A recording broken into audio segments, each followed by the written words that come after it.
All right, Shalom, to Brother Jamar from the Phoenix camp. With that being said, I want to give all honor, glory, and praise to Yahweh, Ba'ashem Yahweh Shai, Ba'ashem Rakakatash. Double honor to the elders of Great Millstone, and peace and salutations to the brothers that are doing this work in truth and sincerity. I'm jumping right into the scripture. This is Psalms 118 and 15, and it says, "The voice of rejoicing and salvation is in the tabernacles of the righteous. The right hand of the Lord does do it abundantly." So we're talking about the right hand of the Lord, man, and that's you gotta understand that the Most High has a left hand and a right hand side. You know, the left hand side of the Lord, what brings upon death, destruction, calamity, a mass death, and those things to the wicked. And the right hand of the Lord brings vengeance, brings salvation, protection. It brings safety, blessings, reward to the elect, to the righteous. So right now we're going to concentrate on the right hand because there's so many scriptures that deal with the right hand of the Lord. So to get an understanding of that, we're going to bring out these scriptures. I'll go to verse 16. The right hand of the Lord is exalted. The right hand of the Lord doeth valiantly. Let's get that word valiantly. It says strength, might, efficiency, strength, ability, wealth, force, army. So the right hand of the Lord is strong, man. So is the left arm, but strong in righteousness. Righteousness toward left, so strong in the form of protection, strong in the form of mercy, strong in the form of vengeance. So with that, I'm going to get a few scriptures. And one of the ways that we're going to be blessed by that right hand, which is a symbolic of protection, of safety, is that in these times of famine, brothers are going to eat spiritually and physically because we're going to be fed.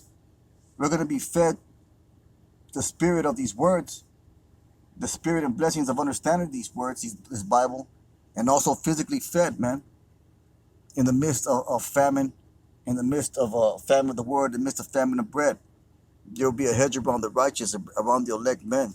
Let's get Isaiah 65 and 13. This is one of the examples of the right hand of the Most High. This is Isaiah 65 and 13, and it says, "Therefore thus saith the Most High Power, Behold, my servant shall eat, but ye shall be hungry. My servant shall drink, but ye shall be thirsty. Both my servants shall rejoice, but ye shall be ashamed." Those men that endure, those men that prove their faith, that were tried by the fire, they're going to get protection from the right hand of the Lord. This is one of the examples of the right hand of the Lord. So, "Behold, my servant shall sing for joy of heart, but ye shall cry for sorrow of heart, and ye shall howl for vexation in spirit." You're going to receive the left hand of the Lord because all things are controlled by the Most High.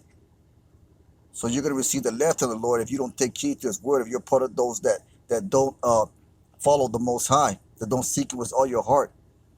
You shall be hungry. You shall be thirsty. You shall be ashamed. You shall be a sorrow of heart. You shall howl for vexation of spirit. But the righteous are going to rejoice. They're going to eat. They're going to drink. They're going to rejoice. Going back to Psalm 118:15. Let's get that again. It says the voice of rejoicing. So we're going to have the voice of rejoicing that day.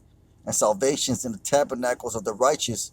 The right hand of the Lord does valiantly. So salvation and rejoicing is going to be part of our lot. Most High willing, we are those men by the right hand of the Most High in those days. Instead, I'm going to get Psalm 16 and 11. This is Psalms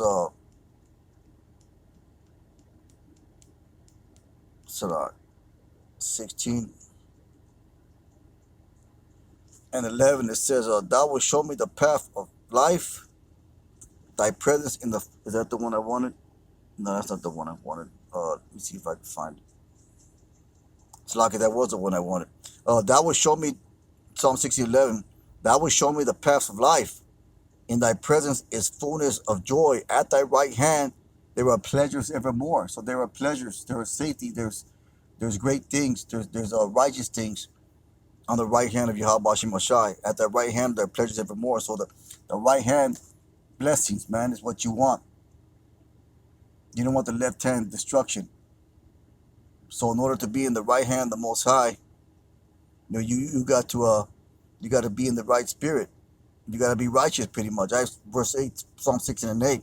So I set the Lord always before me. This is how you get on the right hand. This is how you get on the right hand, the right side of the Lord, so to speak. People always talking about, you got to make sure you get on that man's right side as opposed to his left, right? So, that's what they say. So you want to know how to get on the right side of the Lord? Well, I'm going to tell you right here. That's what the scripture is going to tell you. So I set the Lord always before me. That's how you do it, man. Because he is at my right hand, I shall not be moved. I said, I have set the Lord always before me. Seek ye first the kingdom of Yahweh, right? And all these things should be added unto you, right? That the Most High was all your soul, mind, and heart, right? Set the Lord always before you, right? Because he is at my right hand. So you want to get on the right hand side of the Lord, then that's how you do it. Verse 9, therefore my heart is glad and my glory rejoices. Going back to Psalm 118:15, the right hand that does valiantly, we will rejoice at those times. My flesh also shall rest in hope. So our spirit and our flesh, we're going to be protected, man. It says, for thou will not leave my soul in hell. And what this is hell. This is the hell right here. America is hell. Not a fiery brimstone that they show in the movies. Neither wilt thou suffer thine holy one to see corruption. Thou shalt show me the path of life, the present full of joy, at the right hand there are pleasures forevermore. So going back to verse 8, which is the point. I see the Lord always before me, because he is at my right hand, I shall not be moved. That's how you get on the right hand side of the Lord, by saying the Lord always before you, man. Prioritize your life with the Lord first and foremost. Instead, I'm going to get Psalm 17 and 7. A few scriptures going into the right hand of the Lord. Psalm 17 and 7, it says, so I put that over here. It says, show thy marvelous loving kindness, O thou that savest by thy right hand. So salvation is in the right hand of the Lord. And we got to, that's why you got to make sure to be on the right hand side of the Most High, the right side of the Most High. Them which put their trust in thee from those that rise up against them. So that's another way to be on the right side of the Most High, by putting your trust in him. The scriptures are breaking it down for you to show you how you to walk accordingly. All right. So let's get Revelation 18 and 20, because part of that right hand is also vengeance on our part by the Most High. This is Revelation 18 and 20, and it says, rejoice over her, thou heavens, and ye holy apostles and prophets. This is part of the rejoicing. This is part of our rejoicing. Consider the right hand is rejoicing, right? So part of rejoicing is we're going to get avenged. For Yahweh has avenged you on her. And who's her? It's talking about Babylon. We just read, thou shalt not leave my soul in hell, right? And the mighty angel took up a stone like a great millstone and cast into the sea, saying, thus with violence shall the great city of Babylon be thrown down, and shall be found no more at all. That's going to be a vengeance. That's going to be a vengeance. That's the Lord's avenging the elect. Most High will be able to bend for the things that were done unto us, for the hell that we have to endure in this nightmare that you call America, man. And speaking on that vengeance, I'm going to get Exodus 15 and 6. This Exodus 15 and 6. That says, thy right hand, O Yahweh, once again speaking of the right hand, is become glorious in power. Thy right hand, O Yahweh, has dashed in pieces thy enemies. And that's exactly what he's doing, Salaki, in Revelation, the 18th chapter, 21st verse. Babylon being destroyed, dashing our enemies to pieces. And that's part of our rejoicing, man. That's part of the rejoicing that we're going to have.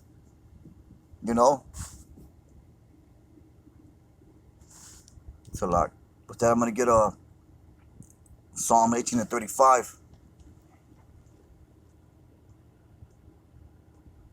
This is Psalms 18